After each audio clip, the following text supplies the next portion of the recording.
आज है 19 अक्टूबर 2023 दिन गुरुवार। Welcome back to clean news MP. चलिए देखते हैं मध्य प्रदेश की 25 फटाफट बड़ी खबरों को। इससे पहले आप न्यूज को कहां से देख रहे हैं हमें कमेंट में बताना बिल्कुल ना भूलें। साथ ही हमारे फेसबुक पेज को भी फॉलो करें। फेसबुक पेज का लिंक डिस्क्रिप्शन में दिया गया है। लाडली बहनों से बोले सीएम शिवराज, 10 तारीख को खाते में आएंगे पैसे। विधानसभा 2023 के रोड शो का आगाज मुख्यमंत्री शिवराज सिंह ने शाजापुर से किया। उन्होंने भाजपा प्रत्याशी अरुण भीमावत के समर्थन में करीब 2 घंटे तक रोड शो किया। इसके पहले मां राजराजेश्वरी मंदिर में पूजा अर्चना की, फिर शाजापुर की जनता का अभिवादन किया। मुख्यमंत्री ने पत्रकारों से चर्चा के दौरान कहा कि लाडली बहना के खाते में राशि 10 तारीख को आएगी। बस जैसे ही मैं 10 तारीख को लाडली बहना के खाते में पैसे डालने का कार्यक्रम करता था, वो कार्यक्रम नहीं होगा। मूक बधिरों के लिए नई सुविधा, बारकोड स्कैन कर होगा इलाज। भोपाल का जयप्रकाश अस्पताल पहली बार मूक बधिरों के लिए सांकेतिक भाषा में स्वास्थ्य सुविधाओं में मदद कर रहा है।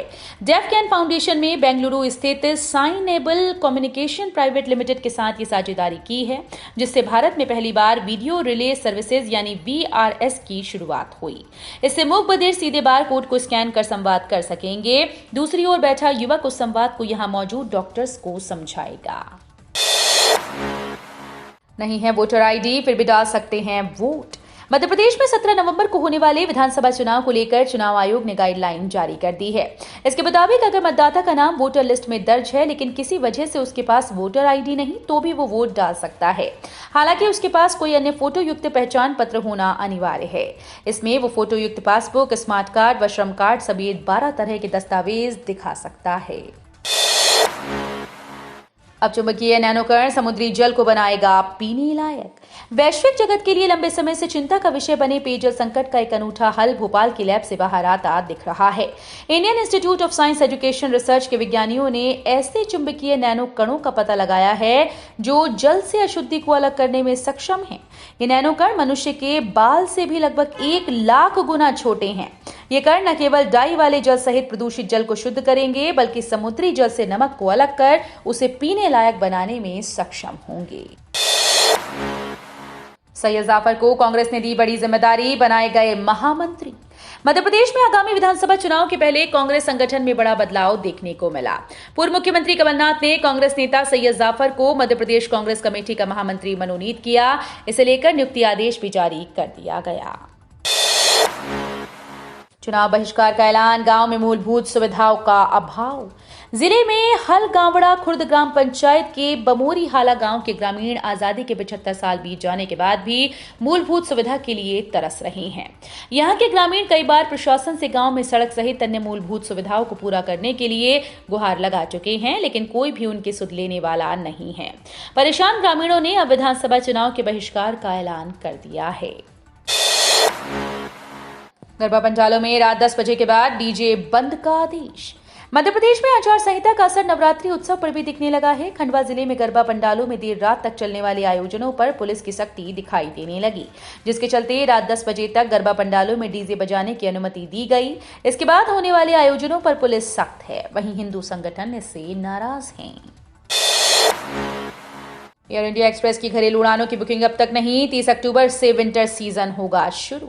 देश भर में 30 अक्टूबर से विंटर सीजन की शुरुआत हो रही है। इसमें विमान कंपनीज के द्वारा नई उड़ानों की घोषणा पहले से कर बुकिंग शुरू कर दी जाती है। एयर इंडिया एक्सप्रेस ने विंटर सीजन में इंदौर से मुंबई और बेंगलुरु के लिए घरेलू उड़ानें शुरू करने के लिए एयरपोर्ट प्रबंधन को शेड्यूल भेजा। 30 अक्टूबर से शुरू होने वाली उड़ान के लिए विमान कंपनी ने अब तक बुकिंग शुरू नहीं की है। ऐसे में संभावना है कि उड़ान का समय आगे बढ़ाया जा सकता है। पेंशन संबल जन कल्याणकारी योजना फिलहाल नहीं ले सकेंगे लाभ, करना होगा 60 दिन इंतजार। विधानसभा चुनाव में आचार संहिता लगते ही शासन की ओर से संचालित हो रही सभी जन कल्याणकारी योजनाओं का लाभ अब आमजन को नहीं मिल सकेगा। ये सभी योजनाएं 60 दिन यानी आचार संहिता हटाने के बाद व नई सरकार के गठन के बाद ही चालू होंगी। वहीं जिन लोगों को योजनाओं का लाभ नहीं मिल पा रहा, वो आए दिन कभी क्षेत्रीय कार्यालय तो कभी निगम मुख्यालय के चक्कर लगा रहे हैं। स्वच्छता के बाद इंदौर को मतदान में भी नंबर 1 बनाने की तैयारी।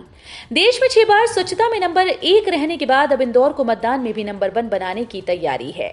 शहर के कई सामाजिक संस्थाओं के द्वारा अब मतदान में इंदौर को प्रदेश में पहले नंबर पर लाने की पहल की गई। स्वच्छता में वर्ष 2017 से लगातार 6 बार देश में प्रथम आने के बाद 7वीं बार के लिए इंदौर दौड़ में है। आगामी विधानसभा चुनाव में मतदाताओं को घर से निकालकर वोट के लिए प्रेरित करने की मुहिम जारी है। एमपी विधानसभा चुनाव के लिए बीएसएफ ने मोर्चा संभाला, निकाला गया फ्लैग मार्च। मध्य प्रदेश में आगामी विधानसभा चुनाव को लेकर प्रशासन अलर्ट मोड पर है। इसी कड़ी में शिवपुरी में बीएसएफ जवानों ने स्थानीय पुलिस के जवान व अधिकारियों के साथ शहर में फ्लैग मार्च निकाला। ये flag march court road, Madhav Chowk, Kamalaganj physical क्षेत्र, पुरानी शिवपुरी क्षेत्र, झांसी तिराहा, गुरुद्वारा चौराहे से होते हुए वापस पुलिस लाइन में आकर खत्म हुआ। फ्लैग मार्च के दौरान मुख्य रूप से एडिशनल एसपी संजीव मुले और बीएसएफ के असिस्टेंट कमांडेंट सौरभ बिश्नोई शामिल रहे। सरकार बनने पर वचन पूरे करेगी कांग्रेस, रागिनी नायक बोली, मामा के राज में सिलेंडर है पर गैस नहीं। कांग्रेस के राष्ट्रीय प्रवक्ता रागिनी नायक ने बुधवार को कहा कि कांग्रेस ने अपना वचन पत्र जारी कर दिया। इसे घोषणा पत्र की जगह वचन पत्र नाम दिया गया, क्योंकि प्राण जाए पर वचन न जाए की तर्ज पर कांग्रेस की सरकार बनते ही पूरा किया जाएगा। उन्होंने कहा कि इतिहास है कि कांग्रेस ने जो कहा वो करके दिखाया। वचन पत्र हर वर्ग के बीच से तैयार किया गया है। रागिनी नायक ने शिवराज सरकार के 18 साल के कामकाज पर भी सवाल उठाए। एमपी के 4 अधिवक्ता बन सकते हैं हाईकोर्ट के जज। मध्य प्रदेश हाईकोर्ट के 4 अधिवक्ता हाईकोर्ट के जज बन सकते हैं। एमपी हाईकोर्ट के 4 अधिवक्ताओं को कॉलेजियम ने रिकमेंड किया है। इन अधिवक्ताओं को हाईकोर्ट जज के रूप में नियुक्ति के लिए सुप्रीम कोर्ट के कॉलेजियम ने रिकमेंड किया।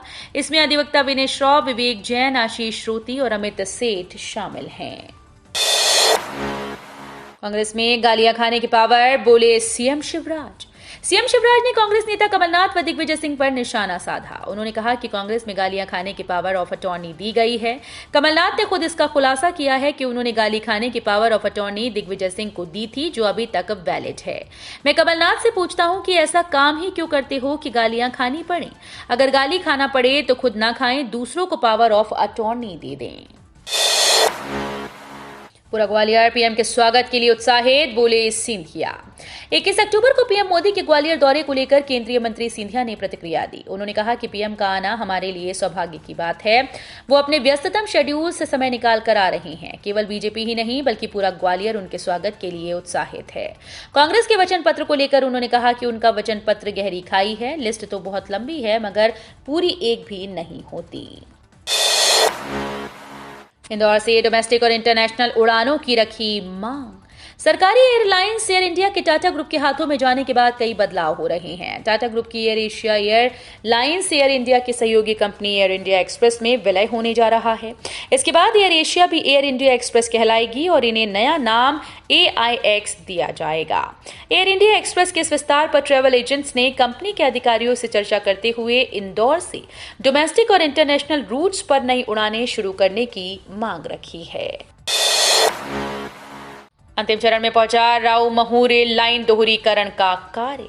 राऊ से डॉक्टर अंबेडकर नगर के बीच रेल लाइन दोहरीकरण का कार्य अंतिम चरण में पहुंच चुका है। इस साल के अंत तक दोहरीकरण का कार्य पूरा करने के लिए दिसंबर में इस रूट पर सभी काम पूरे कर निरीक्षण किया जा सकता है। इसके लिए रेलवे दिसंबर के ब्लॉक लेकर निरीक्षण पूरा कर सकता है। रूट पर गिट्टी बिछाने का काम पूरा हो चुका है और अब सीमेंट की पोल बिछाकर पटरियां डाली जाएंगी। प्रद्युम्न सिंह तोमर का अनोखा अंदाज, हर घर से 1 रुपया और खाना मांग कर खा रहे ऊर्जा मंत्री। कांग्रेस ने ग्वालियर में अभी अपना प्रत्याशी घोषित नहीं किया, लेकिन भाजपा ने अपने मौजूदा विधायक और प्रदेश के ऊर्जा मंत्री प्रद्युम्न सिंह तोमर को मैदान में उतार दिया है। अपनी अलग शैली के लिए चर्चा में बने रहने वाले तोमर ने अपना चुनाव प्रचार भी अपने ही अंदाज में शुरू किया। तोमर वोट मांगते समय हर घर से 1 रुपया मांग रहे हैं। वो भोजन का समय होने पर किसी के भी घर से मांगकर खाना खा रहे हैं। कमलनाथ का शिवराज पर तंज। मध्य प्रदेश में विधानसभा चुनाव के लिए मतदान को अभी 1 महीने से भी कम का समय बचा है, लेकिन इस बीच नेताओं में वार पलटवार का दौर जारी है। पीसीसी चीफ कमलनाथ ने सीएम शिवराज के एक बयान पर पलटवार करते हुए सोशल मीडिया प्लेटफॉर्म एक्स पर ट्वीट करते हुए सीएम पर निशाना साधा। कमलनाथ ने कहा कि शिवराज जी, कांग्रेस में इतना लोकतंत्र है कि हम आपस में हंसी मजाक कर लेते हैं। आपको हमारी फिक्र करने की बहुत जरूरत नहीं है, लेकिन आपकी पार्टी में तो हाल ये है कि कोई आपका नाम लेवा भी नहीं। आपने ऐसे कौन से कर्म किए हैं कि आपकी पार्टी पार्टी को आपको मुख्यमंत्री के रूप में पेश करने में भी शर्म आती है। सपा ने 22 प्रत्याशियों की दूसरी सूची की जारी। भोपाल नरेला से शमसुल हसन और मध्य से शमा तनवीर। मध्य प्रदेश विधानसभा चुनाव के लिए समाजवादी पार्टी ने अपने 22 उम्मीदवारों की दूसरी सूची जारी कर दी। इसमें भोपाल जिले के 3 नरेला, मध्य और हुजूर विधानसभा सीट पर प्रत्याशियों के नामों का ऐलान किया गया है। नरेला विधानसभा सीट पर शमसुल हसन, मध्य पर शमा तनवीर और हुजूर में राहुल मारण को प्रत्याशी बनाया है। शक्कर निर्यात पर रोक लगाने के आसार, महंगाई काबू करने में जुटी सरकार। केंद्र ने शक्कर निर्यात पर ताजा 17 अक्टूबर 2023 से सितंबर 2024 में रोक जारी रहने की उम्मीद है। देश में शक्कर उत्पादन घटने के अनुमान के साथ ही इथेनॉल उत्पादन की जरूरत की पूर्ति करने और उपभोक्ताओं की उपलब्धता सुगम करने के लिए ये निर्णय लिया जा रहा है। चुनावी वर्ष में खाद्य वस्तुओं की महंगाई रोकना भी सरकार की प्राथमिकता में है। थानों में शस्त्र जमा करने का आज गुरुवार आखिरी दिन। भिंड में 23,400 लाइसेंसी हथियार। विधानसभा चुनाव की आचार संहिता 10 अक्टूबर से लागू हो गई। पुलिस और प्रशासन ने जिले भर में शस्त्रधारियों को अपने हथियार आज 19 अक्टूबर तक जमा करने के आदेश दिए। 18 अक्टूबर तक जिले भर के 26 थानों और आर्म्स दुकानों पर करीब 18,000 हथियार जमा हो चुके हैं। 5,000 के लगभग अभी शस्त्र लाइसेंस जमा होने के लिए रह गए हैं, जबकि अंतिम तारीख आज गुरुवार यानी 19 अक्टूबर है। एमपी के 1600 सरकारी मेडिकल स्टूडेंट्स नीट पीजी नहीं दे पाएंगी। मध्य प्रदेश के सरकारी मेडिकल कॉलेजेस में सेशन देरी से चल रहा है, जहां एक और राज्य के प्राइवेट कॉलेजेस में एमबीबीएस 2019 बैच की प्री फाइनल परीक्षा फरवरी में हो चुकी है, जिसके रिजल्ट अप्रैल में जारी हो चुके हैं। वहीं सरकारी कॉलेजेस में प्री फाइनल परीक्षा मई में हो पाई है, जिसके रिजल्ट अभी तक जारी नहीं हुए हैं। प्रदेश के 8 सरकारी मेडिकल कॉलेजेस के लगभग 1600 स्टूडेंट्स फरवरी 2024 में एमबीबीएस फाइनल परीक्षा में शामिल होंगे। एमपी में अब गुलाबी ठंड का दौर। वेस्टर्न डिस्टर्बेंस की वजह से पिछले 3 दिन तक मध्य प्रदेश का मौसम बदला रहा। ग्वालियर, चंबल, सागर संभाग समेत प्रदेश के कई हिस्सों में आंधी चली और बारिश हुई। रात के टेम्परेचर में 1 से 2 डिग्री तक गिरावट आएगी। इससे गुलाबी ठंड का एहसास होगा। हालांकि 22-23 अक्टूबर को नया वेस्टर्न डिस्टर्बेंस एक्टिव होगा। इससे दिन रात के तापमान में ज्यादा गिरावट नहीं होगी। इजराइल की आत्मरक्षा पर कुछ नहीं कहे जाने पर अमेरिका ने लगाया वीटो।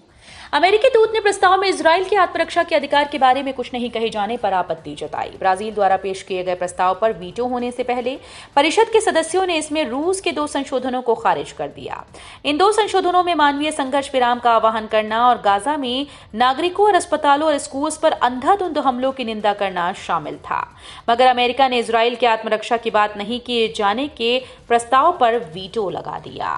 तो ये थी आज की 25 फटाफट बड़ी खबरें। अगर आपको न्यूज पसंद आई हो तो वीडियो को लाइक और शेयर जरूर करें। धन्यवाद।